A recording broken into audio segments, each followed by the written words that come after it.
네, 안녕하세요. 새날 식구 여러분. 아유, 토요일 날 또 비 맞으면서 저희가 집회를 하고 났더니 오늘 굉장히 쌀쌀해졌습니다. 이제 초겨울 진입한 것 같은데요.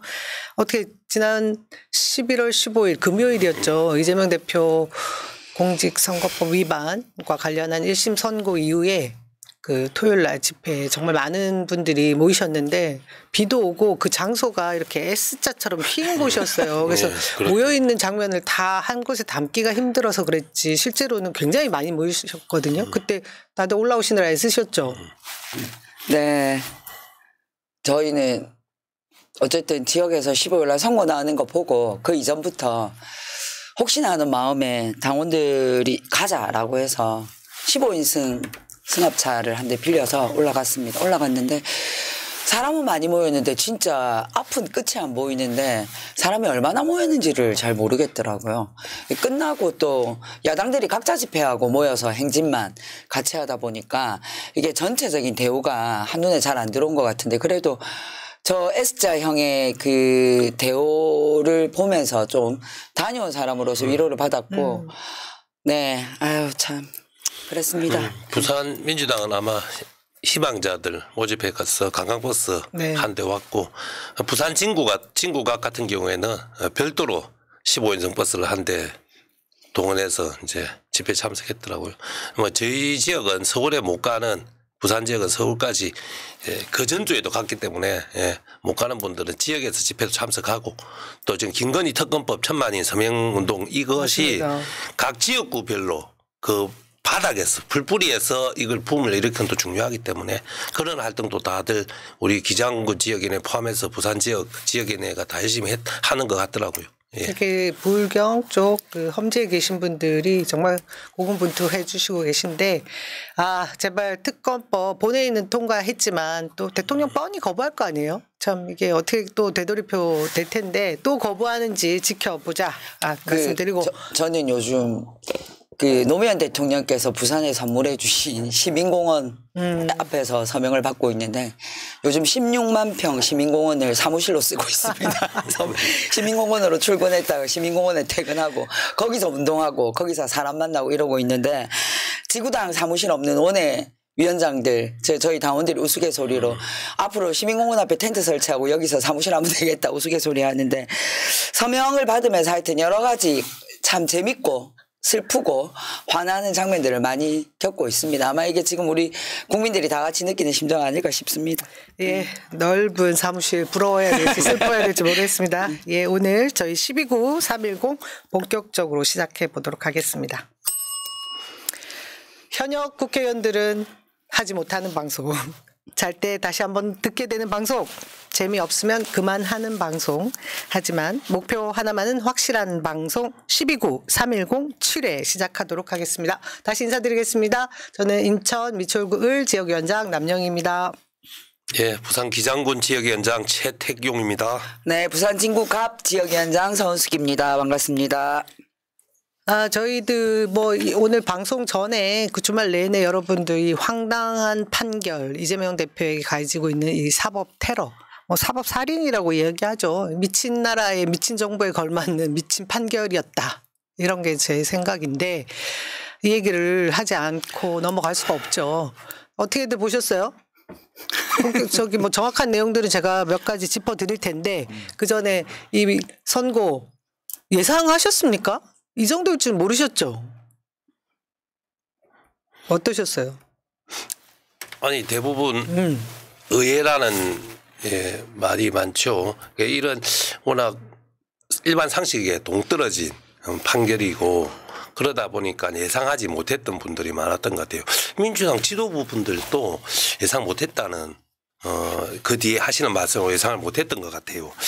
그런데 이제 저는 이 판결을 보고도 우리가 다소 좀 우리도 재점검할 필요가 있지 않나 민주당이. 왜냐하면 이 윤석열 정권의 성격을 우리가 윤석열 정권 취임 초부터 검사 독재 정권이라고 했잖아요. 근데 그게 검사들이 이재명 대표를 300번 압수수색하고 기소하고 괴롭힌다는 그 이유만 있는 것이 아니고 윤석열 정권을 떠받치고 있는 기득권 카르텔의 핵심은 검사 판사 이런 층들이 지금 구성하고 있거든요. 지금 주요 인물들이 대부분 검사 판사잖아. 한동훈 검사, 얼마 전에 대표하던 김기현 판사, 판검사들이 다 해먹고 있는 맞습니다. 정당이에요. 그러다가 일부 뭐 관료들 조금 섞여 있고 그죠. 그래서 홍준표 불만이 그거잖아요. 국민의힘에서 오랫동안 당직 생활했던 사람들이 이 주도하는 정당이 아니고 판검사가 주도하는 정당이라는 것은 홍준표 대표조차도 간접적으로 불만스럽게 말한 적이 있어요. 근데 그렇다고 봤을 때 검사와 판사는 같은 기득권 카르텔 동맹을 맺고 있는 어떻게 보면 국민의힘 내에서 또 이 윤석열 정권 내에서 신분이다 봤을 때 얼마든지 이런 사법연수원 30기 앞으로 출세를 노리고 있는 이런 판사 한 명 정도는 충분히 이 검사 판사 카르텔들이 만질 수 있었다. 이런 엉뚱한 짓을 할 수 있었다. 이렇게 볼 수 있는데도 불구하고 설마 그렇게까지 상식 이하의 판단을 할까라고 좀 상식적으로 우리가 그러니까 악마를 대하면서도 우리는 여전히 아직은 좀 상식적으로 선한 마음으로 그러니까 그런 말이 있잖아요. 그 예전에 노무현 대통령이 검사들도 그 정치 검사들도 사람이라 생각하고 검사와의 대화를 했잖아. 사람도 아닌 사람하고 무슨 대화를 합니까? 그런데 아직도 우리 마음속에는 윤석열 정권을 떠받치는 긍경 카르텔 기득권 체제를 좀 상식도 어느 정도 상식적인 선에서도 돌아간다는 기대를 했던 거 아닌가. 그래서 우리가 좀 안이했던 면도 있지 않았나. 이런 생각을 해봅니다. 그 판사나 검사나 다 사법연수원에서 같이 공부한 사람들이잖아요. 네. 성적 좋으면 판사로 빠지고 그다음 성적이 검사로 빠지고 뭐 이렇게 가는데 사실은 이 사법체계 안에서 이 사람들은 이익을 나누고 있는 사람들이에요. 근데 이제 우리가 그동안에는 검사들은 워낙에 이제 조지는 사람들이고 판사는 또 그래도 그런 것들을 보고 법리적 판단을 해서 일정한 이성이 있을 거라고 우리가 생각해 왔는데 방금 최태원 위원장 말씀대로 그 안에서의 이 자기들의 카르텔이 이미 형성되어 있는 사람들이라서 진짜 이거 상식적으로 생각하면 안 된다. 게다가 이번에 국민의힘에서 생중계하자고 요구할 때 저는 저거 뭐 있다. 다들 아마 그렇게 생각하셨을 거예요. 근데 생중계하자는 거를 그냥 뭐 한두 번 주장한 게 아니라 조직적으로 국민의힘이나 그 보수 쪽의 유튜버들이 떠들었거든요. 근데 무죄 나오면 제가 쪽팔릴 건데 그거 감안하고 생중계하자고 할 때는 뭔가 알고 있었던 게 있지 않았나라는 의심이 들고 그다음에 저 국민의힘 의원들이 방송에 나와가지고 대부분이 사실은 벌금 100만 원 나올까 80만 원 나올까 이러고 있는데 징역 1년 이상 나올 거라고 특히 주진우 이런 사람들 징역 1년 이상 나온다라고 떠들고 다녔어요.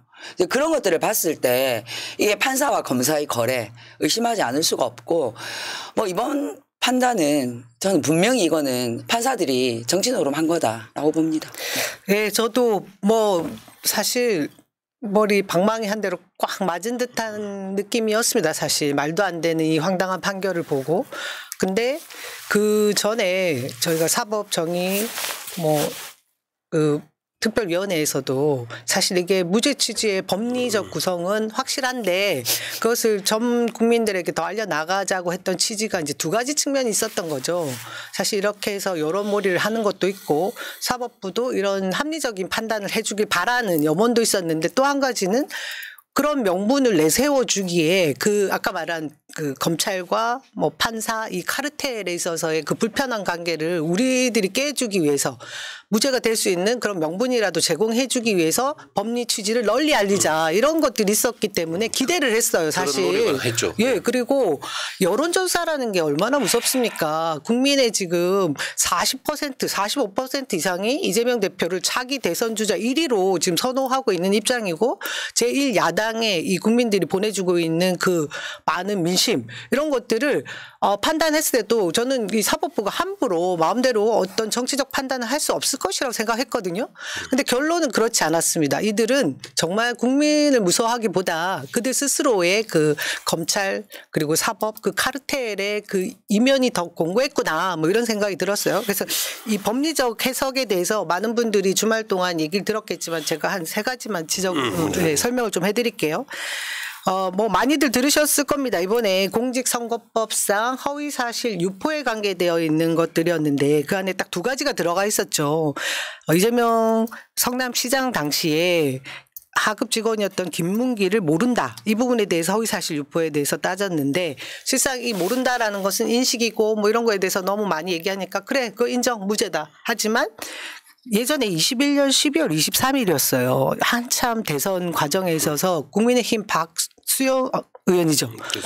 박수영 의원이 부산입니다. 사진을 10명 이상 딱 같이 함께 서 있는 사진 중에 4명만 잘라서 내놓은 사진이 있었는데 그게 골프장도 아니고 어떤 골프복을 입은 장소였죠. 호주로 출장 가 있을 때. 관광지에서 기념사진. 관광지에서. 근데 4명 안에 들어있는 사진 우리 이재명 대표 그때 성남시장과 김문기 씨가 같이 돼 있는 사진을 잘라서 이것에 대해서 이재명 당시 후보가 6명은 제끼고 제외되고 1명 중에서 4명만 잘랐다. 이거는 조작한 사진이다. 이 발언을 한 것을 김문규와 골프 치지 않았다로 바꿔서 꼬아서 판사가 이것을 판단을 해요. 그래서 허위다. 사진이 조작됐다고 이야기한 건데. 이게 말이 됩니까? 법원에서는 늘 얘기하고 있습니다. 이 모든 것은 증언에 의해서 말한 대로 설명을 하고 그것을 놓고 판단한다고 돼 있는데 이것은 뭐 유추한 것이고 궁예법으로 관심법으로 판단한 거 아니겠어요?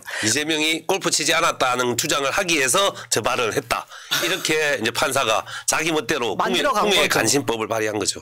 그리고 이제 백현동 유죄와 관련된 건데 이것도 간단하게 설명을 드리면 실제로 국정감사 자리에서 경기도지사였던 이재명 우리 도지사께서 질문에 대해서 설명을 하는데 그때 국토개발 관련해 가지고 한참 그 국토부에서 각 지역의 박근혜 정부 때 공공기관들을 이전시키고 매각시키고 뭐 이런 것들을 하는데 성남시에 있는 5개 공공기관을 어쨌든 이전시켜라 매각해라 이런 압박이 있었는데 본인은 그것이 의무조항으로 되어 있더라. 근데 이 의무조항을 뛰어넘는 아이디어가 생겨서 찰필 그 핑계를 대고 잘 밀어서 막았다. 하지만 이후에 그럼에도 불구하고 식품연구원에 관련해서는 별도의 법률이 내려와서 지키지 않을 수가 없었던 거예요. 그 균형발전법하고 지방자치법. 그러니까 이거는 법률에 의한 것이기 때문에 이것을 지키지 않을 수 없어서 압박감 느끼고 협박같이 느꼈기 때문에 이행을 했다라는 이 두 가지를 분리해서 설명을 했음에도 불구하고 판사는 그 의무조항에 따라서 용도 변경을 해줬다라고 한 것이 허위사실이라고 얘기한 거예요. 이 두 개 분리한 거를 완전히 다르게 판단을 해버리는데 이거 뭡니까? 소설 쓰는 거 아닙니까? 이런 식으로 판단한 예가 있어요? 그러니까 이재명 대표는 의무 지시로 내렸던 것은 일부는 들어주고 피해서 성남시의 이익을 더 찾기 위해서 왜냐하면 막 그 아파트 같은 거 들었으면 성남시에 이익되는 게 없잖아요. 당연하죠. 그래서 대기업 유치나 뭐 기업을 유치하기 위해서 성남시 이익을 위해서 이렇게 오케이 안 하고 시간을 끌고 있었던 거예요. 근데 그 와중에 방금 말씀하셨듯이 식품연구원 같은 경우에는 법률에 의거해서 지시를 하니까 그 법률에 따라서 해줬다. 근데 여기서 지금 싸움이 나는 그거잖아요. 그 의무 상황으로 국토부에서 지시를 해라고 한 것을 압박으로 느끼고 난 협박으로 느꼈다는 거잖아요. 이재명 대표가. 아니 그래 국토부에서 자꾸 지시를 내리면 압박으로 느끼고 협박을 느끼는 거죠. 11차례에서 공문 내려면 압박 느끼는 거 아닙니까? 우리 구청장 출신 우리 서은숙. 아니 이제 이렇게 갖다 대면은 전국의 지자체장들 중에 안 걸린 사람이 하나도 없어요. 그럼요. 하위 지자체 입장에서는 중앙정부의 공문 한 장, 중앙정부의 지시사항 하나가 굉장히 압박을 넘어서 이게 굉장히 부당하다고 느껴지면 우리도 그런 얘기해요. 공무원들끼리 앉아서 이거 중앙정부가 협박하는 거 아니냐 이런 얘기 하잖아요.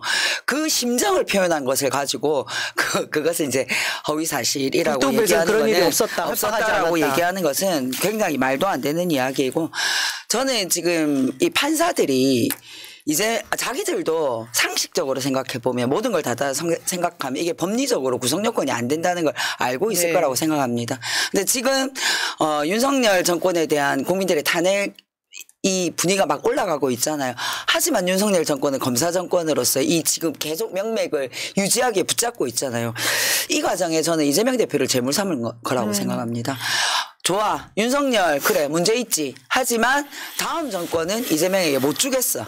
라는 생각으로 이재명을 정치적인 저는 제물로 삼은 거라고 생각을 합니다. 마치 예전에 우리 김대중 대통령이 군사 독재 시절에 그 군사 정권의 압력에 의해서 법원에서 사형 선고 받은 것처럼 이번에는 검찰 정권의 검찰 압력에 판사들이 저는 굴복한 거라고 생각을 하고요. 이것이 오히려 역으로 저는 작용할 거라 생각합니다. 오히려 오늘 나온 민주당 지지율은 올랐잖아요. 네, 결집했죠. 결집하고 있습니다. 이게 31.6% 국민의힘, 민주당은 3.8% 올라서 47.5%거든요. 상식 있는 국민이라면 다 알지 않겠습니까? 그러니까 이게 법리적인 문제는 다른 진보 매체에서 많이 다뤘고 오늘 5시에 우리 4시에 하는 본방송에도 많이 다루겠지만 그래. 허위사실 유포를 일부 했다고 칩시다. 그것도 말도 안 되는 이야기지만 허위사실 유포란 죄 자체가 법리적 성립될 수 없지만 설사 허위사실 유포를 일부 했다고 한들 징역형을 때리는 경우가 어디 있습니까? 그것도 낙선자예요. 그렇죠. 대선에서 낙선한 후보예요. 그리고 이거 자기가 선거운동하면서 당선되려고 허위사실을 막 그거를 주장한 것도 아니에요. 국정감사에서 국회의원이 질문한 거 설명한 거예요. 당선되기 위해서 적극적으로 무슨 자기가 선전한 것도 아닌데 이런 것으로 징역형을 때리는 것 자체는 너 엿먹어라. 너 우리 힘으로 출마 못 시키게 하겠다고 어떻게 보면 노골적으로 티를 내고 있는 거예요. 아니 그럼 앞으로 이제 정치인들 발언에 자유가 없어지는 거예요. 원래 선거법이 입을 풀고 돈을 묶는다면서요. 네. 근데 입을 묶어요. 그것도 자기의 정적을 향해서만 입을 묶고 있는 거예요. 공직선거법 허위사실 공표로 지난 10년 동안 벌금형 이상 이런 징역형이 나온 게 딱 한 번 있었는데 그것도 뭐 온갖 뭐 금권 뭐 기부행위 다 포함돼서 묶었을 경우였고 그렇죠. 이 발언 가지고는 벌금형 이상 나온 적이 없었습니다. 그냥 이건 이재명 대표기 때문에 그렇죠. 자기 유력한 대선 주자기 때문에 그리고 지난번 나의 정적이었기 때문에 그거 아니고서 설명이 안 되는 건데 거기 왜 판사가 무한회동해서 함께 이렇게 판결을 내리느냐 이거에 다들 공분하는 거죠. 우리 당 그 특별위원회 사법정의 특별위원회 이름 바꿔야 돼요. 사법정의는 개뿔 무슨 사법정의 이 땅에 떨어진 사법정의를 바로 세우는 특별위원회가 돼야지 지금 사법은 정의롭지 않습니다. 그래서 이제 제가 보기에는 판검사 윤석열 정권의 판검사 카르텔이 이 한 판사한테 저는 어떠한 식으로 영향을 미쳤다고 생각하는데 근데 여기서 하나 드는 의문이 우리 아까 사회자께서 잘 말씀해 주셨는데 지금 이재명 대표의 지지율이 워낙 압도적이잖아요. 50% 지지받고 윤석열 정권 지지도 20% 이하고 이런 상황에서 이런 상황도 정치 판사라면 출세욕이 있는 정치 판사라면 고려하거든요. 그렇죠. 그런데 이 사람은 왜 그럼 자기 죽을 판결일 수도 있는데 윤석열 정권이 곧 6개월 뒤 1년 뒤에 무너지면 자기한테 별 출세에 도움이 안 될 수도 있는데 오히려 왜 이런 판결을 했을까? 여기서 이제 궁금증을 풀어주는 하나 특이한 점이 있더라고요. 한성진 판사는 아주 훌륭한 판사라고 선비형 판사라고 칭송하기 위해서 언론 보도된 걸 보니까 이 사람이 카톡을 안 한다 하더라고요. 아니 카톡을 안 할 수가 있습니까 카톡을. 그러게요. 뭐 하지 그러니까 그러면? 세상에서 완전 고립된 사람이라는 뜻이잖아요. 은둔형을 돌리는. 아기 꼬물이라는 그걸 했어. 예. 그러니까 이 사람이 세상 물정을 전혀 모르는 그러니까 이게 뭐 그 판결문 작성할 때 자료만 보고 세상의 시류는 전혀 모르고 검사가 제공한 그 기소장만 보고 그래서 이런 사람이 이제 엘리트주의는 강하고 서울대 법대 나왔고 우리 검사 판사 이런 것에 대한 우월심은 아주 강하고 세상 물정은 모르고 그러니까 주변의 균형 있는 의견을 두루두루 듣지는 못하고 이런 은둔형 아키코모리형 판사가 또 그 용어가 맞는가 모르겠다. 그러니까 딱 맞아 떨어진 거 아닌가. 그래서 좀 사고의 면도 있지 않나. 이 판사를 또 만난 것도 우리 한국 판사들은 같은 사건에 대한 판결도 너무 다르거든요. 그래서 사실은 배심원제를 하자는 이유 중에서 맞습니다. 판사를 믿을 수 없다는 측면도 있지만 같은 유죄를 주더라도 형량도 너무 다르고 일관성이 너무 없기 때문에 배심원제를 주장하는 사람도 있거든요. 그래서 이 사람 그래서 이제 판사의 전반적으로 판사의 자질도 문제가 되고 사법 정의 판결도 문제가 됐지만 이 사람은 그 중에서 특히 유별난 사람을 또 만난 거 아닌가 이런 추측도 되네요. 굉장히 일리 있는데 그런데 거기 또 저는 더 나아가서 그럼 왜 그 은둔형이라고 치자고요. 뭐 이렇게 뭔가 뒤에 이 사람 뒤에 캐비넷이 있거나 이것이 아니고 사람도 안 만난대요. 검사 사법 카르텔이 아니고 그냥 은둔형이라고 쳐도 그럼 변론 요지는 왜 안 봅니까? 왜 한쪽 그 소장만 보고 그것만 보고 판단합니까? 한동훈 친구라면서요. 그런 것이 있지 않겠어요? 참 아니, 어이가 없는 근데 이 판결이고. 정권도 참 웃기는 게 이게 나중을 아예 생각을 안 하는 것 같아요. 그냥 오늘만 살고 죽자 주인 것 같아요. 이게 만약에 윤석열 대통령이 지난 대선 때 김만배 모른다라고 이 사람은 아예 거짓말을 얘기한 거잖아요. 김만배 모른다. 근데 김만배 누나가 사준 집에 자기 아버지가 살고 있어. 이거 나중에 근데 이거는 고발된 게 각하돼 버렸거든요. 네. 그럼 도대체 여기에 적용되는 것과 이재명 대표에게 적용되는 것은 뭐예요? 그 나중에 만약에 자기 임기 끝나고 난 뒤에 끌려 내려오고 난 뒤에 이거 재판에 갔을 때 뭐라고 할지. 그러니까 이 정권에 있는 모든 사람들이 지금 앞은 내다보지 못하고 진짜 딱 오늘만 살고 죽자 주의가 아닌가 싶어요. 참고로 은둔형 성격이요. 학생 편향이 심합니다. 학생 편향도 심하고 사람에 대한 편향도 심합니다. 그래서 제가 아는 제법 친한 사람 중에도 그 사람 많아요. 서울대 법대 놓은 사람들 또 막 약간 자기가 못하는 대학 놓은 사람은 사람으로도 생각 안 하고 뭐 저런 게 대통령에. 그리고 우리 사실 이건 공공한 사실입니다. 노무현 대통령이 시대가 놓은 현인인데도 불구하고 대학을 안 나왔기 때문에 인정 못했던 수많은 검사들과 판사들이 있습니다. 그리고 우리 이재명 대표님도 중앙대라는 아주 훌륭한 대학을 나왔음에도 불구하고 그런 것 때문에 인정 못하는 판검사가 실제로 많다고 합니다.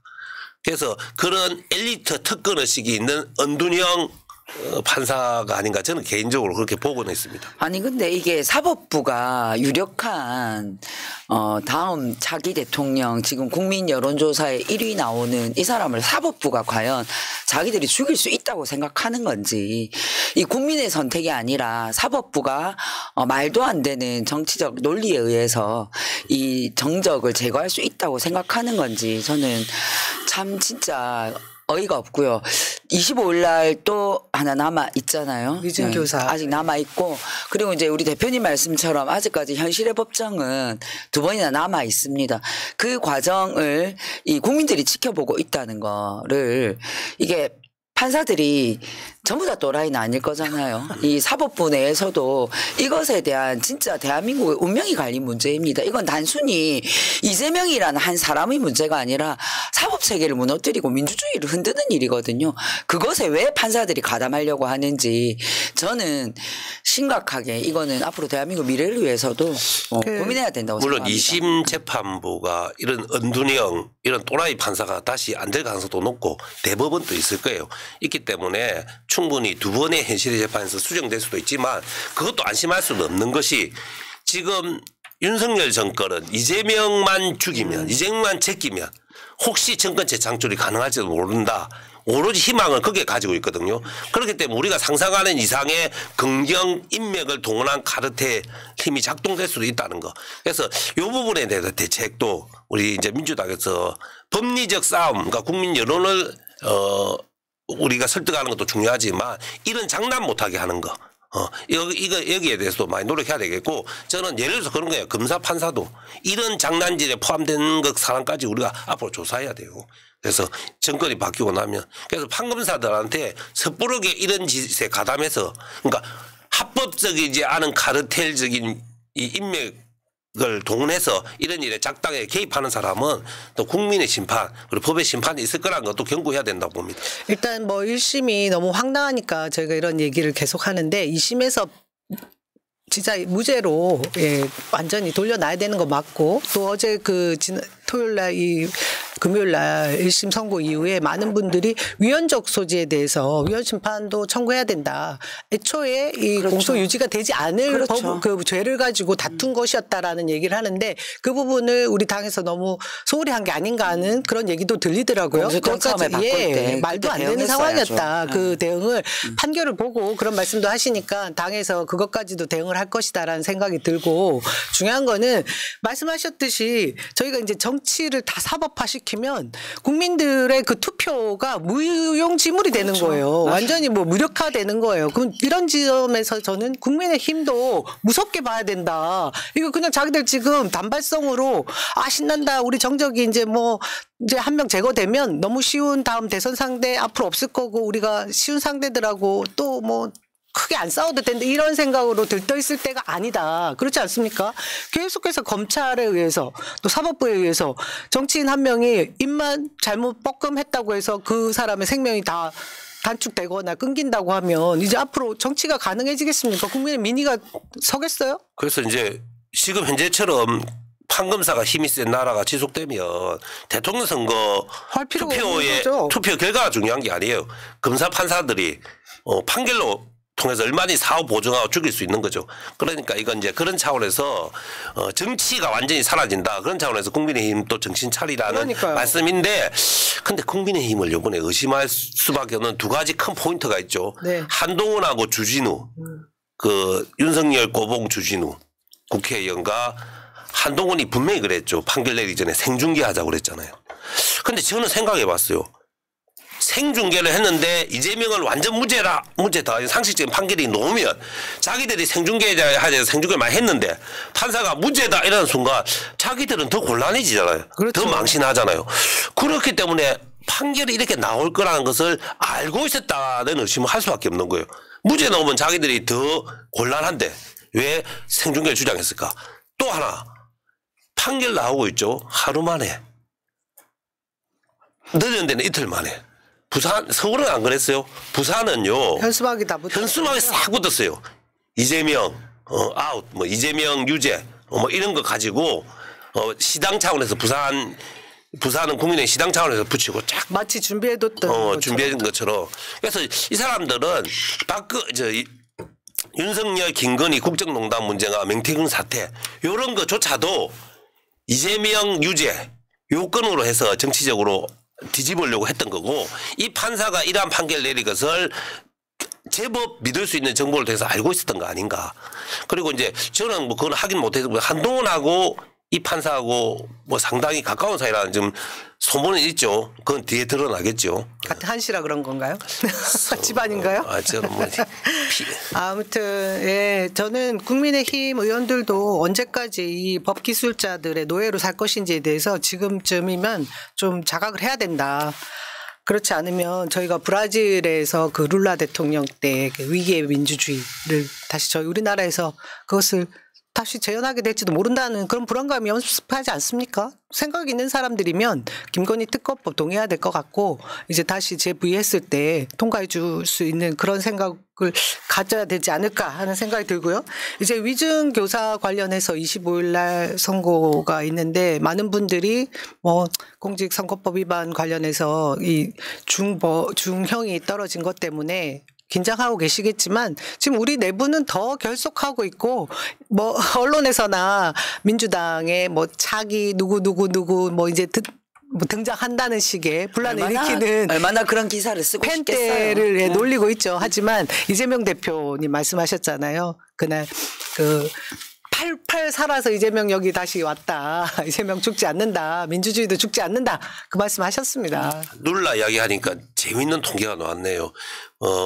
세계 10위권 경제 규모를 가진 나라 중에서 검찰이 나라 정치를 망친 데가 브라질의 사례가 있고 지금 대한민국에서 진행되고 있는데요. 룰라 같은 경우에는 그 유죄를 선언하는 검사가 주장했던 게 이거잖아요. 증거가 없다. 자기 입으로도 증거 없다 해서. 근데 룰라가 증거를 인멸해서 증거가 없다. 그걸 자기들 입으로 말했어요. 우리도 그래도 얘기했죠. 증거가 없는데 룰라가 증거를 없앴기 때문에 증거가 거의 없다. 그 수준이에요. 그 말인데 우리는 이제 이거죠. 이게 아주 재밌는 말로 남았잖아요. 근데 우리는 그 피의자의 기억과 느꼈던 감정이 문제라고 지금 주장하고 있는 거잖아요. 그 기억과 감정을 처벌하고 있는 지금 형인데 떨어진 거예요. 참 이거 재밌는 사례로 또 전 세계에 이 다큐멘터리가 또 퍼질 거예요. 룰라 다큐멘터리 퍼졌듯이. 우리 당에서 저는 좀 어쨌든 이게 좀 악랄하게 대응해야 된다고 생각합니다. 김건희 특검법이나 앞으로 뭐 윤석열 탄핵 뭐 임기 단축 뭐 이런 여러 가지 것들이 있지만 이재명 대표에 대한 이 표정은 지금 점점 더 세지고 있잖아요. 그럼 우리도 좀 더 악랄하게 대응해야 된다고 생각하고 이건 그냥 민주주의의 위기고 우리 대한민국의 사법체계의 위기이기 때문에 그런 측면에서 대응하고 우린 더 결속해서 이 싸움을 벌여나가고 네. 그랬으면 좋겠습니다. 많은 분들이 1심 판결 이후에 십자가에 일단 매달려서 이재명 대표 한쪽 손에 못을 막았다. 이 생각들을 많이들 하시더라고요.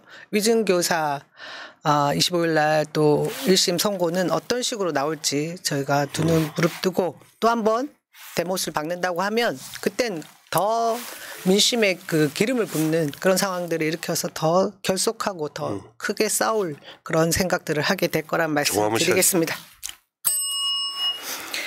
자, 앞에서 저희가 많은 말씀 드렸지만 이렇게 이재명 대표를 사법 살인하고자 하는 이유 중에 하나는 현 정권이 위기 아닙니까? 어쨌든 탄핵이든 임기 단축이든 하지 않을 수 없는 상황으로 가고 있는 것이 국민들이 국정 운영에 대한 심판을 거의 20% 지지율 내지는 10몇 % 지지율을 보내고 있는 상황인데 이거 벗어날 길이 없는 거죠. 그리고 여러 가지 정황들, 국정 난맥상들이 마구 드러나고 있는 것 중에 명태균 게이트가 아주 그냥 크게 지금 작동하고 있죠. 근데 명태균의 입을 묶어두기 위해서 구속 영장을 발부해서 결국은 구속시켜 놨는데 거기 명태균 입만 있는 게 아닙니다. 주위에 너무 많은 녹취가 있고 또 이 중에 화살을 다른 쪽으로 돌리기 위해서 이준석 대표를 또 건드렸잖아요. 그래서 지금 계속해서 현 정권이 불법적이고 탈법적이고 위법적인 행위들 했던 그런 증거들이 속속 나오고 있는 얘기를 좀 해야 될 것 같아요.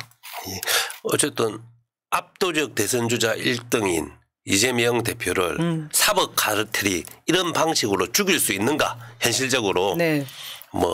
역사의 법정에서 무죄가 된 건 당연하고 2심 3심에서 엎어질 가능성은 상당히 높지만 어쨌든 정치적으로 그럼 죽일 수는 있는가 이 문제도 이제 남은 숙제인데 근데 우리가 역사에서 반복적으로 봤어요.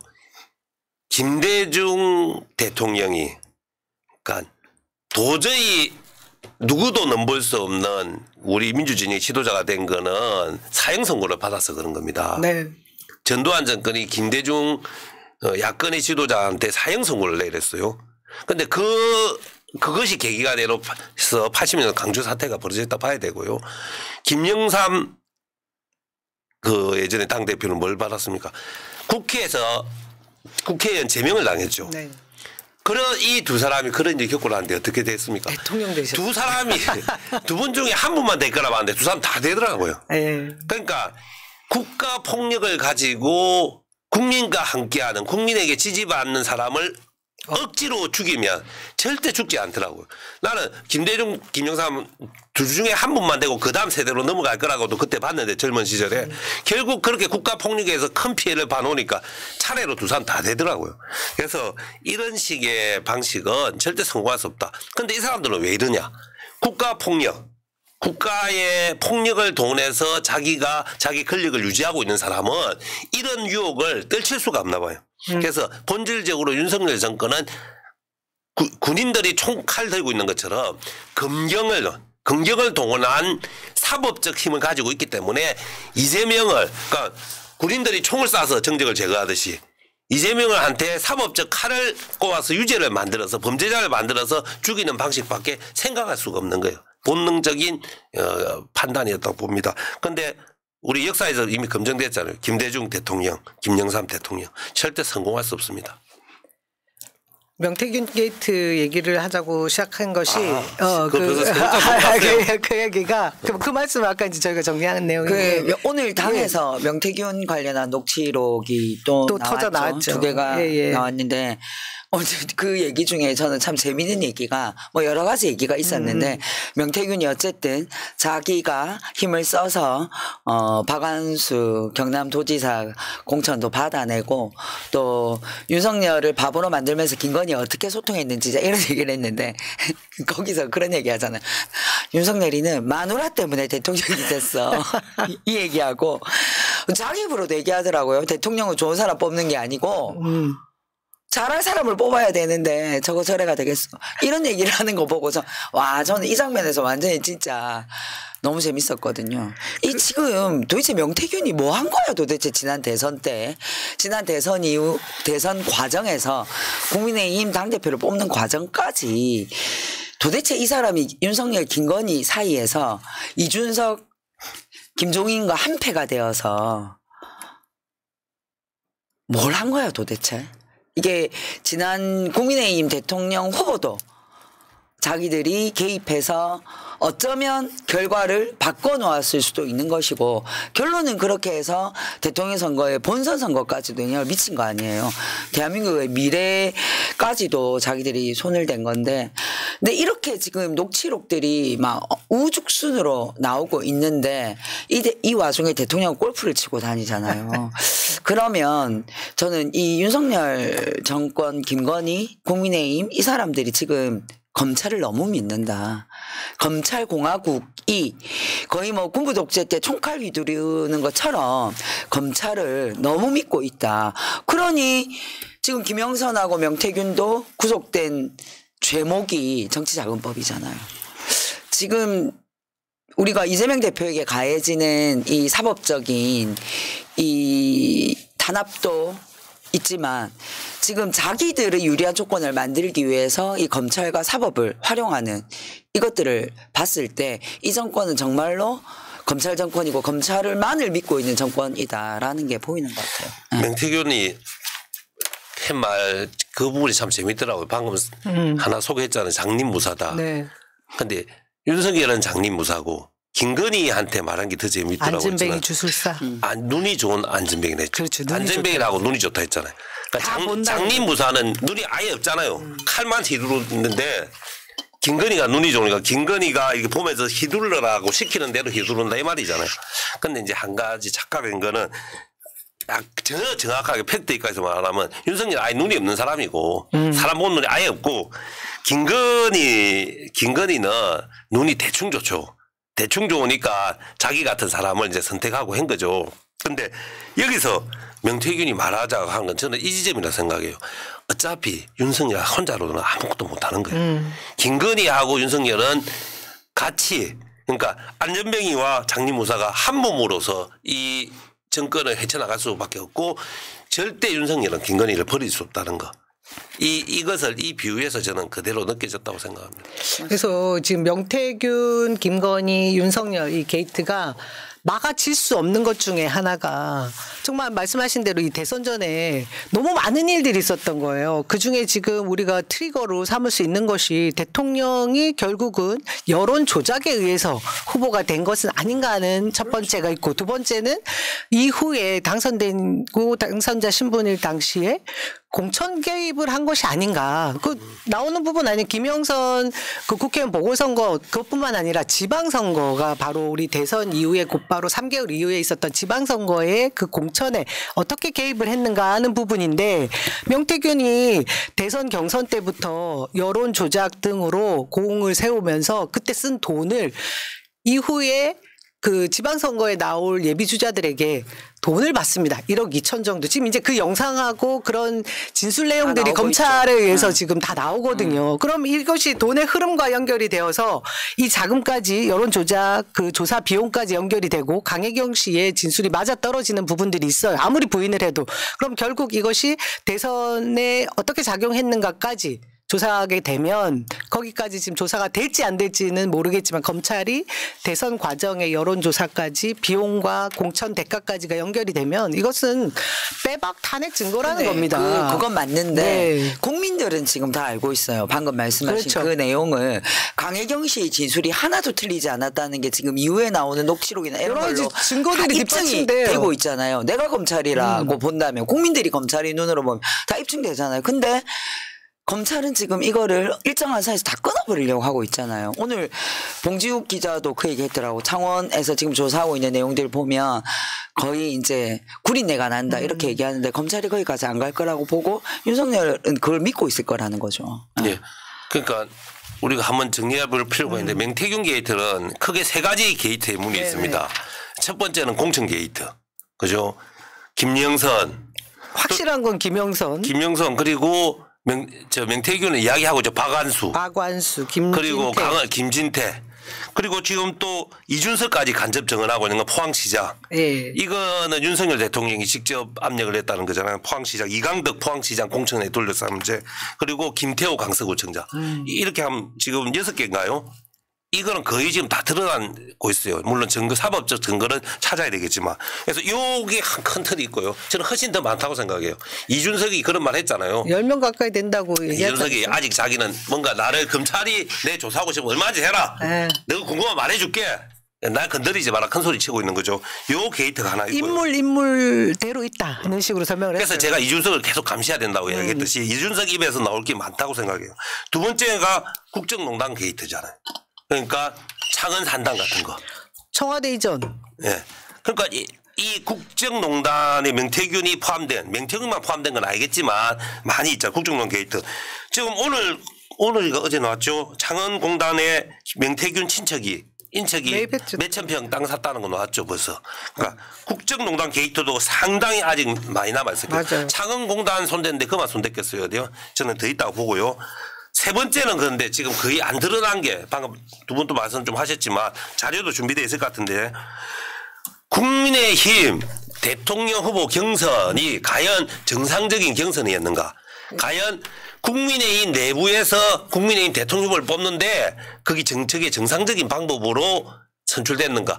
만약에 그것이 아니라면 윤석열 대통령은 국민의힘 대통령 후보 자격 자체가 정통성이 사라지는 겁니다. 경선 부정이 돼버리는 거죠. 네. 그래서 저 표 하나만 봅시다. 국민 여론조사. 저때 시점에 제가 아직도 기억하는 게 윤석열 대통령이 도리도리하고요. 좀 사람 이상한 거. 국민들한테 소문이 싹 나고 특히 머리 흔드는 거 가지고는 국민들이 조롱감이었어요. 그래서 국민적 지지가 상당히 많이 떨어졌었어요. 그래서 그걸 알 수 있는 것이요. 홍준표 대표한테 11% 가까이 졌어요. 10% 이상 국민 여론조사에 졌잖아요. 저런 사례가 있습니까? 국민 여론조사에서 10% 이상 진 사람이. 맞습니다. 당원 투표에서는 거의 더블 스코어로 이겨요. 21만 명. 당원들은 별나라에서 왔습니까? 12만 명. 저런 사례는 저는 없다고 알고 있거든요. 왜냐? 국민의힘 당원들도 있잖아요. 국민이잖아요. 민주당 대통령 후보한테 이기고 싶잖아요. 그럼 국민들한테 인기 있는 자기 당의 대선 후보한테 표를 더 주게 돼 있어요. 사람은 심리가 그렇잖아요. 물론 완전히 일치하지는 않더라도 국민적 민심을 수렴해서 당심이 나타나기 마련인데 너무 극단적으로 다르잖아요. 어떻게 국민 여론조사에서 11% 가까이 지고 있는데 그것을 당원조사에서 더블 스코어로 이겨가지고 전체에서 6%를 이길 수 있습니까? 그래서 저거는 저 때도 좀 이상하다는 말이 많았어요. 그래서 강혜경 씨가 했던 얘기가 있잖아요. 당원 명부 54만 명을 홍준표 캠프에서 받아서 이쪽으로 가져와서 전달했다라고 하는데 여기에서 그 당성 어떻게 보면 성향 분석을 다 한 것을 재가공했다라는 얘기를 증언하지 않습니까? 그게 아주 지금 저 결과표가 너무나도 기발한 여론 그러니까 조작이 아니라 사기죠. 뭐. 사기친 거죠. 이거 완전 여론조사 기관에 있는 사람들은 상상도 할 수 없는 짓을 지금 당원 명부를 가지고 장난을 친 거잖아요. 지금 한 가지 확인된 것은 당원 여론조사하는 그 당원 안심번호는 명태균 씨한테 전달됐다는 것은 지금 증언이 나오고 있잖아요. 그렇죠? 그런데 지금 또 나오는 증언이 그 명태균이 당원 성향 분석 조사한 것을 이준석한테 전달했다는 것까지 증언하고 있잖아요. 그렇죠. 자기들 입으로 이야기하고 있어요. 그런데 이준석이 그것을 여의도 연구소에 여의도 리서치 여론사 당원 여론사인데 전달했다는 증거까지 나왔어요. 이제 여기서 이준석은 앞으로 어떤 이야기 할지 모르겠지만 근데 일반 국민들은 그걸 가지고 어떻게 장난을 쳤을까 생각할 수도 있겠지만요. 당원 조사는 처음에 전화 조사를 합니다. 기본 선관위에서 놓은 기본 룰대로 당원 조사를 했는데 당원들이 투표를 다 안 하잖아요. 하긴 된 말 54% 정도 했답니다. 그걸 전화조사 K라고 부르던가 하여튼 전화조사 기본 폼에서 전화하고 전화 안 받은 사람한테 다시 전화를 돌립니다. ARS 전화를 돌립니다. 근데 생각해 보십시오. 그 명태균 씨가 그 당원들의 성향을 기본적으로 알고 있다면 윤석열 예를 들자면 이건 제가 확인한 건 아닙니다. 윤석열 대통령을 지지하는 성향을 가진 당원들한테 집중적으로 만약에 반복적으로 그 여론조사를 보냈다 칩시다. 그러면 그 사람들이 낮에는 바빠서 못 받았지만 저녁에 또 받을 가능성이 높아지잖아요. 그죠? 그런 의혹을 사고 장난을 있죠. 치려고 들면 얼마든지 칠 수 있는 소지는 있다는 거예요. 왜냐? 남영희가 국민의힘 당원인데 남영희 국민의힘 당원이 윤석열 홍준표가 아니고 윤석열 지지한다는 걸 확실히 알면 남영희 집에는 전화를 반복적으로 더 할 수 있잖아요. 충분히. 왜냐하면 홍준표를 지지하고 있으면 전화를 한두 번 하고 말릴 수도 있고. 그래서 충분히 그 정보를 알고 있다면 당헌 성향을 알 수 있다면 장난칠 수 있는 자료가 된다. 그래서 무슨 짓을 했을까? 이것을 이제 앞으로 밝히는 게 숙제겠죠. 오늘 뉴스토마토에서 이걸 폭로하면서 이 당원 명부를 가지고 경선 과정에 영향을 미칠 수 있는 부정한 행위를 했다는 것을 증언을 확보했고 그 증언을 한 사람의 실명으로 근데 이런 건 사실 실명으로 공개해야 되잖아요. 안 그러면 이게 문제될 수 있으니까 실명으로 양심 선언을 할 수 있도록 설득 중이다. 그래서 설득되면 실명 선언을 하고 만약에 설득되지 않더라도 이것을 실명으로 공개할 것을 검토 중이다라고 하는데 이제 이런 증언들이 나오면 이제 사실은 이 모든 것들 아까 얘기한 뭐 공천 개입이나 국정농단 이것 자체가 원천 무효화 돼버리는 그렇죠. 거예요. 후보가 되는 것부터가 이 문제가 있는 거죠. 홍준표 사기치가지고 대선은 홍준표가 됐어야 되는 거예요. 아니 근데 홍준표는 왜 조용한 거야 도대체? 그 홍준표 이야기 하기 전에 지금 이거 실명을 감추고 증언만 해주고 있는 사람이 두 사람이라고 하죠. 그래 두 사람이었어. 한 사람은 국회의원. 전직 국회의원. 한 사람은 아마 당직자 같아요. 그런데 이제 실명을 내걸고 증언을 해야지 확실하기 때문에 설득 중이라고 저는 알고 있는데 제가 듣기로는 뉴스토마토에서 정의 실명 증언을 거부하면 본인들이 파악한 내용이라도 까겠다. 지금 이렇게 이야기하고 있고요. 홍준표 이야기. 홍준표는 이해가 됩니다. 왜 다음을 자기가 억울하게 슈킹 당한 거죠. 완전. 네. 사기 당한 거지만 이미 지나갔잖아요. 그래서 자기는 이미 지나간 거고 윤석열이가 6개월 안에 무너지든 1년 뒤에 무너지든 자기는 관심은 그때 대통령 되는 것밖에 관심이 없는 거예요. 아니면 대구시장에도 한 번 더 해먹는 거. 이미 지나간 것을 되돌릴 수 없기 때문에 왜냐하면 비분관계를 안 한 이유는 정의가 무너졌다. 민주주의가 무너졌다. 이런 것에 비분관계해야 되잖아요. 근데 이 사람은 그런 사람이 아닙니다. 그런 것도 있고 사실 당원 명부 전달하는 과정에 깊숙이 개입하면서 거기도 자세히 들여다보면 같이 엮일 문제도 있다라고 들었습니다. 그리고 그렇죠. 지금은 표정 관리 중이겠죠. 그렇죠. 허벅지 찌르고 있을 거예요. 자기 본인밖에 이제 그러니까 유력한 사람이 없다라고. 재밌게 이야기해 봅시다. 그 우리 다 많이 알려졌잖아요. 홍준표 밑에 있던 사람이 이 당원 명부를 명태균한테 전달했다. 이게 찝찝하다. 이 말이잖아요. 근데 제가 홍준표가 그 사실은 그 사람한테 떠넘기고 자기 밑에 그 사람을 욕하고 정리를 할 수도 있어요. 근데 또 왜 그렇게 안 하냐. 이것도 약간 의문이 들어서 드는 생각은 추린 이거요. 이 사람이 명태균이가 홍준표 자기를 도와주기 위해서 그 명부를 입수해서 가져간다고 그 당시는 생각하지 않았겠어요? 이게 아마 여기서 찔렸을 것 같아요. 그것일 수도 있고 다른 방향으로 언젠가 그 전의 관계로 이용해 본 적이 있었던가 여러 가지 유추할 수 있습니다. 이렇든 저렇든 홍준표는 지금 입을 뗄 필요가 없어요. 그냥 허벅지 찌르고 앉아 있으면 거기서 돼요. 더 나아가서 이준석과 명태균의 그 관계를 처음 맺게 된 그 시점, 돈독해졌던 시점을 보면 언론에서 이준석을 마구 띄울 때 그 뒷받침됐던 또 여론조사 조작이 있지 않았나 하는 얘기들을 하거든요. 거기서 또 의문의 일패가 지금 주호영 전 의원인가요? 전 대표인가요? 아무튼 지금 그런 얘기들을 하고 있습니다. 서로 얽히고 설켜서 지금 내부에서 서로 나한테 표적이 될 만하면 서로 찌르는 그죠? 그 지금 십신발길 하고 있기 어쨌든 때문에 지금 국민의힘 그 당시에 대통령 후보 경선 당시에 특히 윤석열이 당 내부 사람이 아니었잖아요. 당 밖에 있던 사람이 당에 들어오는 과정에서 당내 질서들이 막 정리되는 과정에 명태균이 들어와서 장난질 했던 이 시나리오들 그때의 그 그림들이 지금 막 드러나고 있는 거잖아요. 근데 문제는 우리가 사실 이 드러나는 정황만 보자면 앞뒤 말을 다 끼워 맞춰보면 너무나도 합리적으로 의심이 가고 상식적으로 보면 이게 윤석열이 대통령 후보가 된 것부터가 문제라는 거예요. 그러니까 근데 중요한 것은 이제 검찰이 장난치를 치고 명태균의 심정은 정말 이해가 돼요. 우리 저번에 박수도 치주고 했는데 명태균이 그러니까 결과적으로 윤석열 부부, 홍준표, 이준석 다 만들기라고 다 가지고 노는 거예요. 자기가 이 세 축이 지난 대선에서 국민의힘에서 제일 센 사람 3명은 윤석열, 이준석, 홍준표였어요. 네. 홍준표는 접전 끝에 2등 했으니까 이 세 사람을 맹태균이가 다 아울러서 가지고 놀았다는 거잖아. 그럼 맹태균이라는 사람은 윤석열 정권을 완전 나타시피 한 사람이에요. 근데 이제 남은 게 지금 제일 지금 덜 드러난 게 국민의힘 대통령 경선 과정에서 무엇이 네. 있었는가잖아요. 이제 이것이 드러나는 순간 언제는 국민 여론도 중요하지만 이거는 대통령으로 인정할 수가 없는 거예요. 그 누구도. 정권의 정통성이 무너지는 거죠, 사실은. 그럼 국민의힘 국회의원들한테도 정말 묻고 싶어요. 국민의힘 경선을 불법 작업을 해서 사기를 치가지고 대통령 후보가 국민의힘 대통령 후보가 윤석열이 됐는데 그럼 너는 그것도 인정한단 말이가.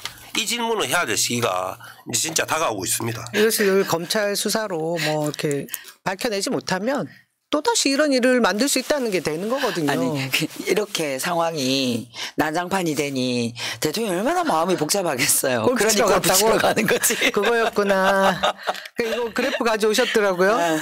아, 골프 의욕은 뭐 골프 의욕입니까? 계속 골프 뭐 계속 골프 스크린 친 거지 골프 뭐. 만들어내 만회 할 때부터 뭐 그런데 우리 대통령은 술 드시고 골프도 치고 우리 뭐. 대한민국 대통령은 이런 상황의 복잡함을 자기가 판단하는 것 같지 않아요. 그러니까 골프를 이제 아무리 그래도 기자회견하고 그 다음날 골프 치고 이게 됩니까? 정말 신경 안 쓴다고 들었어요. 아, 자기가 신경을 아무것도 아예 하기 싫은 그러니까 거지. 이런 것에 대한 정무적 판단을 자기가 안 하는 것 같아. V제로가 하니까. 어차피 내가 할 거 아닌데 아이고 나는 몸이라도 축 안 나게 단련해야지 하고 김건희 하고 이쪽에서 하니까. 나 진짜 살다 대한민국 대통령이 골프 치러 간다는 얘기까지 듣고 진짜 아니 무슨 어느 대통령을 마시던 술도 끊는 판에 대통령이 그것도 골프도 군 골프장에 가가지고 예약돼 있던 사람들 다 새끼고 당장 가서 우리 쳐야 되니까 다 비껴라고 참 진짜. 아니 여기서 진짜 더 화가 나는 건 그거잖아요. 골프 쳐서 그래 들켰어. 그러면 뭐 건강을 위해서 쳤어 해도 되는데 트럼프 핑계를 댄 게 날짜도 안 맞고 엉망진창해서 화가 났는데 또 주말에 또 화가 난 건 그거잖아요. 지금 그걸 취재해서 그 기자를 예. 지금 겁박하고 있다는 거잖아요. 그린 위를 카트 중간에 다 타고 가는 이런 말도 안 되는 황제들이나 할 만한 짓을 했던 것까지 고발했던 기자를 입틀막 하고 있는 이 상황이 대한민국이 진짜 말도 안 되는 상황이라는 걸 속이 상하는 거죠. 우리 국민들 덜 받게 하는 거죠. 트럼프가 자기 그 소중한 긴 시간을 우리 윤석열 대통령한테 내어주가지고 몇 시간 동안 골프 칠 사람이 아니거든요. 아 그리고 트럼프는 완전 프로예요. 이거 같이 안 칩니다. 너무 궁합이 안 맞아요. 닮은 거는 두 분 다 덩치가 크다는 것밖에 없어. 왜 얼마나 극단적으로 다른 사람인지 압니까? 트럼프는 술 담배를 아예 안 합니다. 네. 근데 윤석열은 거의 술 담배만 합니다. 그리고 트럼프는 천재입니다. 너무 똑똑하고 머리 좋은 사람이고요. 윤석열은 머리가 텅 빈 사람입니다. 그래서 트럼프는 제가 짐작한데 윤석열 대통령이 이미 조사 보고서 다 받았잖아요. 그리고 검사를 또 천성적으로 싫어해. 야기하고 경선한 사람도 검사잖아요. 이번 미국 대통령 선거. 그래서 속으로 윤석열에 대한 인간적 그 존중이 하도 없을 거다. 그리고 그 윤석열이 물론 그 사람 책 잘 안 보겠죠. 그 백지로 보고서 받는 분인데 거래의 기술이라고 그 우리 트럼프가 쓰신 그 명저하고 좋은 책 많은데 그걸 안 보고 만나는 게 나을 건데 그걸 보면 알게 될 겁니다. 기대할 거라세요. 트럼프가 제일 싫어하는 사람은 윤석열 당신 바로 당신 같은 사람이야. 그것이 그 책을 보면 알 수 있습니다. 참 이런 시국에 대해서 우리 대학생들 그리고 각 대학 교수들이 뭐 시국 선언을 연일하고 있습니다. 뭐 정부에 아랑곳하지 않고 국회도 미안한데 승질나서 그 말까지 해야겠다. 윤석열이 제일 싫어하는 사람이 말이 너무 흥분해서 트럼프가 제일 싫어하는 사람이 어떤 사람인지 압니까? 검찰총장 되려고 대통령하고 대통령 정부 민정수석한테 가서 검찰개혁 꼭 해야죠. 수사권 분리해야죠. 이렇게 딱 정말 할 것처럼. 다른 경쟁자들 윤석열하고 그때 검찰총장을 경쟁했던 사람들은 제가 검찰의 수장이 될 건데 아이고 수사권 완전 분리하고 검경수사 완전 분리 이런 것까지 제가 찬성한다 공개적으로 말 못하겠습니다 했는데 윤석열은 조국 민정수석 앞에서 검찰개혁 해야 된다고 수사권 분리하겠다 하고 오만 아무하는 말 다 했다잖아. 그래놓고 검찰총장 되고 싹 얼굴 바꿨잖아요. 트럼프가 제일 싫어하는 사람이 그런 짓 하는 사람입니다. 전 트럼프도 싫습니다만.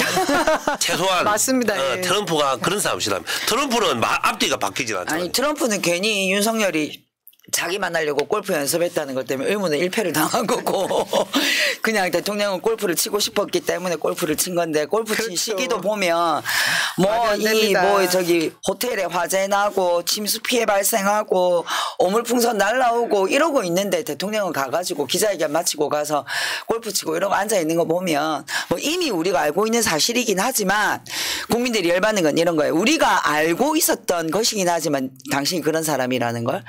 그게 이런 정황들을 통해서 다 나온다는 거예요. 과연 이런 게 앞으로 더 많이 안 나오겠어요. 대통령실은 의도한 거예요. 우리 불 더 지르려고 하는 거예요. 입만 벌리면 다 거짓말, 금방 들통날 거짓말만 그렇게 해명을 하는지. 되겠다는 생각이 없는 저 거죠. 골프는 그러니까 저기 지금 최근에 5번 쳤다는 거잖아요. 드러난 것만 5번. 드러난 것만. 근데 처음에는 8년 만에 쳤다고 거짓말을 했죠. 주말 골프. 미국 같으면 저런 거짓말 한 것만 가지고도 대통령 자리가 흔들리는데. 아휴 참. 최근에 이제 이 교수들의 시국 선언문들이 나오고 있는데 예전 이제 우리 지역에 이제 서명 받는데 어떤 분이 지나가면서 나이 지긋하신 분이 그 얘기하더라고요. 교수들의 시국 선언문이 나오는 걸 보면 진짜 끝날 때가 됐구나. 끝날 때가 됐구나라는 게 자기는 느껴진다 이런 얘기를 하던데. 저 문장을 한번 소개하죠. 네, 우리 요즘 교수님들 시국 선언문이 거의 완전히 문학이더라고요 보니까. 특히 한번 경희대에서 네. 발표한 시국 선언문이 한번 읽어보세요. 진짜 가슴을 뜨겁게 만듭니다. 소개된 부분만 한번 읽어보죠. 제가 읽어드릴게요. 시국 선언문 경희대 경희사이버대 교수 연구자 226명. 나는 폐허 속을 부끄럽게 살고 있다.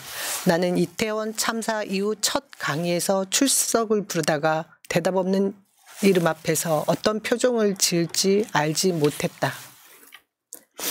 군 휴학을 앞두고 인사하러 온 학생에게 건강히 잘 다녀오라고 격려하지 못한다. 나는 매일 공적인 것과 사적인 것의 경계가 무너지며 공정의 최저선이 허물어지는 모습을 보고 듣는다. 자기를 변명하는 말은 오히려 국어 사전을 바꾸자고 고집을 부린다. 2024년 11월 13일. 정말 지금 현 상황을 몇 문장으로 정확하게 얘기해주고 있지 않습니까? 오늘은 그 TK 심장이라고 하는 대구대 교수 그리고 안동대 교수들도 시국 선언을 했는데 TK에서는 처음으로 했어요. TK도 시작됐다는 거죠, 그죠? 부울경도 수도권 다음으로는 지역에선 처음으로 부울경 교수 680여 분이 한 5일 전에 시국 선언문을 발표하셨습니다. 그러니까 다들 너무 부끄러운 거예요, 지금. 맞아요. 현 정권 교수들의 시국 선언문의 핵심 단어는 부끄럽다는 겁니다. 국민들도 그 얘기를 하시더라고요. 서명해 주러 오시는 우리 또래 특히나 그런 분들이 하루빨리 좀 이 정권 좀 어떻게 해달라고 안 되냐고 그런 말씀 하시면서 그렇죠. 부끄러워서 못 살겠어요. 그거예요. 한마디로. 폐허 속에 살고 있는데요. 가만히 방치하면 더 폐허가 될 거예요. 포탄이 날아다니는 폐허로 만들고 싶어서 저 장립무사 정신 나간 사람이 지금 설치고 있잖아요. 참.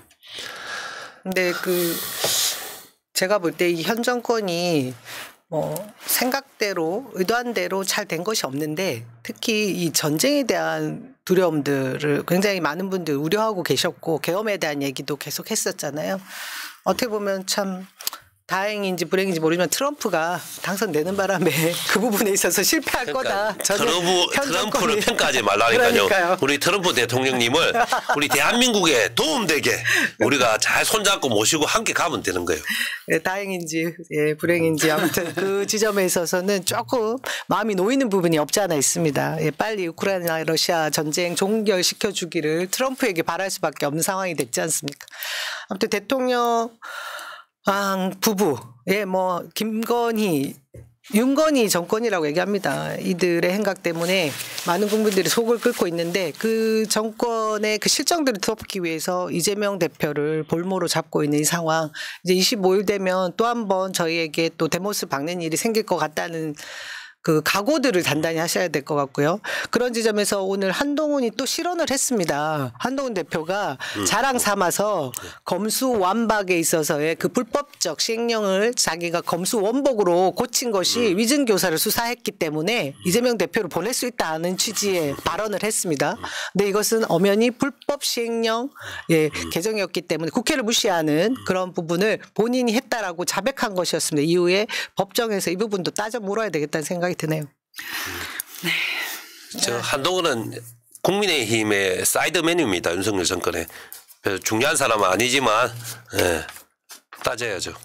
예, 여러분 더 힘내시고 저희 더 똘똘 뭉쳐서 이 야만의 시대를 잘 또 이겨내보자는 말씀드리고 토요일 집회. 또 이번에도 집회가 있을 거라고 하죠. 이번 주까지는 이번 주까지는. 전국 중앙 집중 집회가 있을 것 같다고 하더라고요. 그리고 김건희 특검법 28일 날 다시 재부의될 예정이라고 하는데 그때는 국민의힘 이 국회의원들도 정신 좀 차렸으면 좋겠다는 말씀드리고요. 더 하실 말씀 없으면 129310 출애 여기서 모두 마치도록 하겠습니다. 다음 주에 고맙습니다. 뵙겠습니다. 민주주의 평화 통일 다 죽어간다. 이대로는 놔둘 수 없다. 자, 다시 한번 해보는 거야. 자, 다시 한번 싸우는 거야. 자, 손 맞잡고 어깨를 걸고 우리 함께 이기는 거야. 자, 다시 한번 해보는 거야. 자, 다시 한번 싸우는 거야. 자, 손 맞잡고 어깨를 걸고 우리 함께 이기는 거야. 자, 다시 한번 해보는 거야.